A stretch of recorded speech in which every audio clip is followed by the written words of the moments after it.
Hi, welcome to the State Board School Migrant Students Coordinator Training. My name is Kelly Johnson. I'm the Coordinator of Special Populations for the State Board's Charter Team. Today is June 11th, 2019.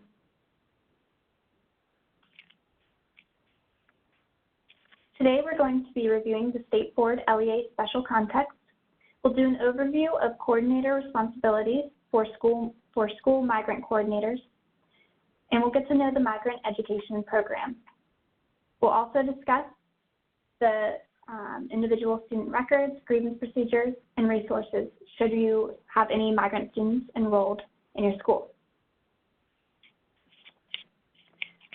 First, a little background on the State Board of Education School District. We are a very unique school district in that our district consists entirely of charter schools that we authorize upon appeal to the State Board of Education. Although all of our schools are charter schools, we are still required to meet all of the obligations of a traditional school district to monitor schools' compliance with state and federal laws, rules, and policies, while balancing the goal of maintaining charter school autonomy over many decisions. In many states like California, charter schools are their own local education agencies, or LEAs, and therefore responsible for compliance with all legal requirements on their own. However, in Tennessee, the authorizing school district serves as the LEA. Currently, we have two charter schools in our district, Bluff City High School, located in Memphis, and KIPP Antioch College Prep Elementary, located in Nashville. This upcoming school year, we will have another school open in Nashville under KIPP. Now that you have some background, let's discuss how we have structured our school district's policies and procedures to serve our unique goal of maintaining compliance as an LEA while also upholding charter school autonomy. Our policy structure consists of three layers outlined here. The first is the broad overarching state and federal laws, rules, and policies. The next level is our State Board LEA policies and procedures. These contain the minimum requirements outlined in law.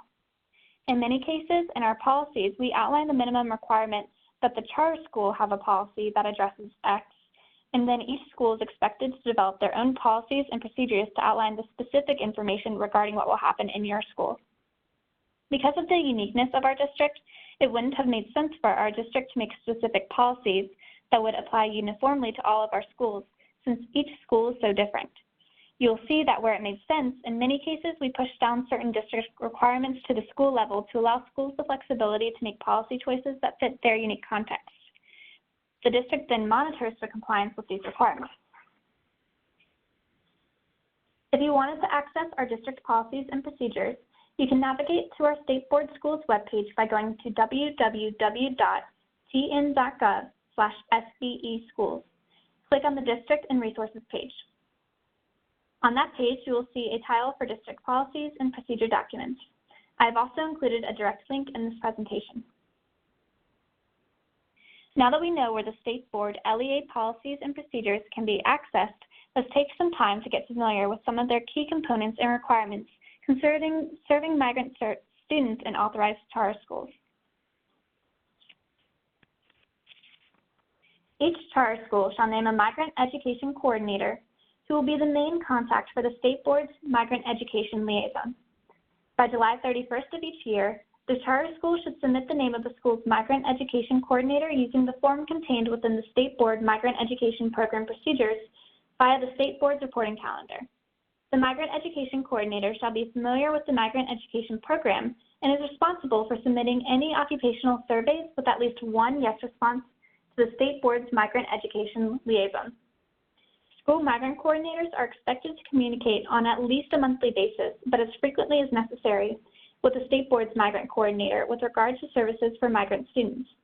During these monthly check-ins, we will review the number of migrant students currently enrolled in the school and whether any students have been newly enrolled, upcoming reporting requirements, and any other important updates. The check-ins are also a great opportunity to discuss any questions you may have throughout the year.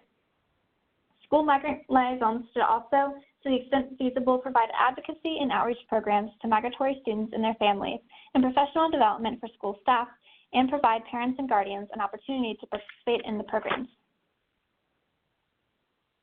Now let's take some time to get familiar with the Migrant Education Program.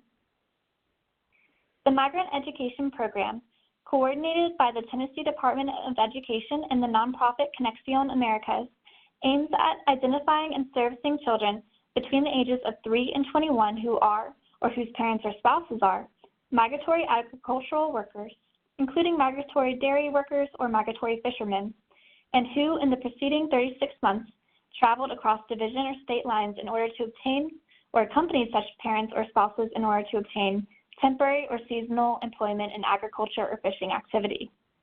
The general purpose of the MEP, or Migrant Education Program, is to ensure that migratory children fully benefit from the same free public education provided to other children.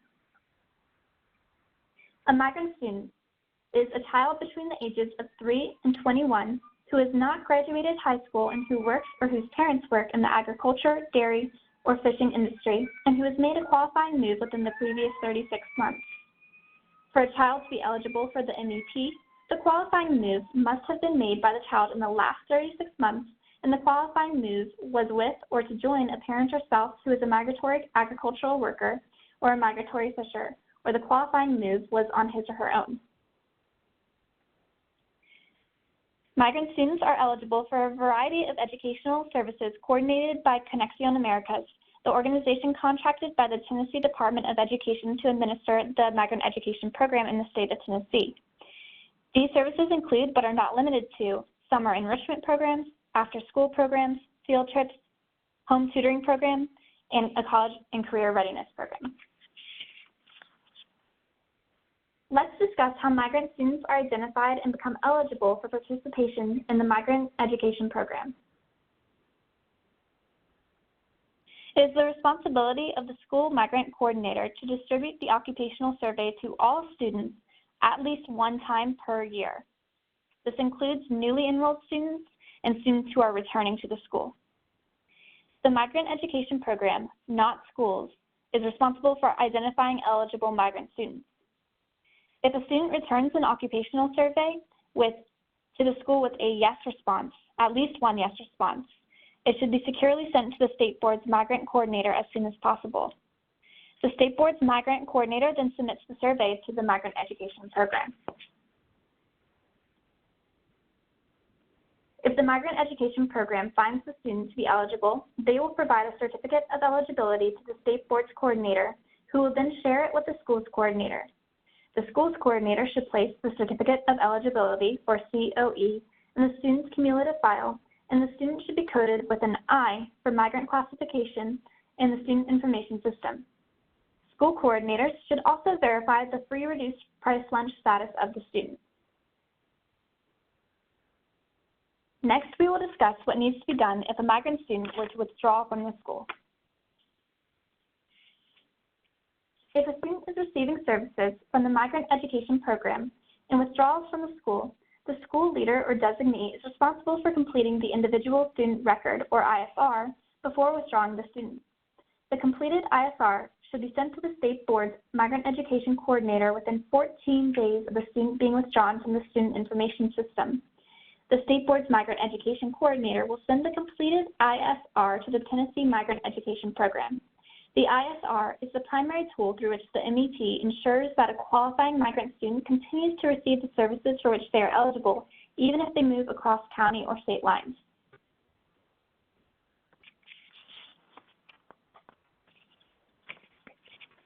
Any issues should be brought to the attention of the Migrant Education Program, MEP, contractor at Conexión Americas, or the Migrant Education Director at the Tennessee Department of Education at the addresses given here. Thank you for your time today. For more information regarding serving migrant students in State Board authorized charter schools, please see the State Board's Migrant Education Program policy and procedure, or you can email me at kelly.r.johnson@tn.gov.